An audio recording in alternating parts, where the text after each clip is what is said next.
The truth about water people settlement. Go and settle your water people sounds simple, even harmless in many African spiritual discussions. But behind that statement is a deep assumption about identity and destiny. It assumes that a person belongs to a marine realm, that their problems are signs that they have ignored unseen water forces, and that the solution is to perform animal rituals to appease water people repeatedly, simply because one is connected to the water or is a water element by zodiac sign. But one thing these so-called spiritualists don't tell their gullible followers is, what about those who supposedly connected to earth element, air element, and fire element? What types of settlement will these categories of people do? Where will they go to settle their earth, air, and fire people? Why must it be water people all the time? When you look at this critically, you will notice that the logic collapses immediately. So therefore, there is no such thing as settling of water people.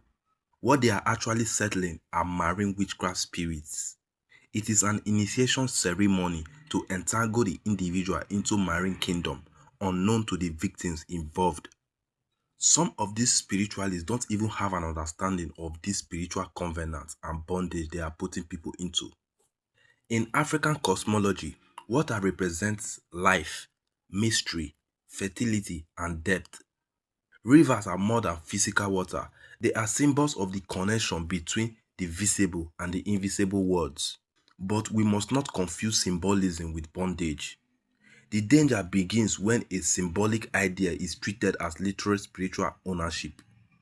Connection does not mean captivity. A river can be sacred without owning the souls of those who live near it. Deities such as Yemoja, Mami Water, and Idemili represent aspects of nature and spiritual consciousness within their traditions, even though there are negative commentaries about these entities.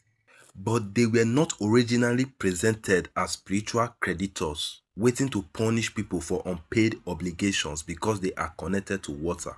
The distortion happens when respect turns into debt, reverence turns into fear, and some spiritualists taking advantage of these spiritual calamities for personal gain.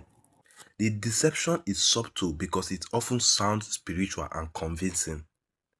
A diviner may say someone belongs to the water, or that a marine spouse is blocking relationships, or that ancestral agreements tie the person to a river deity.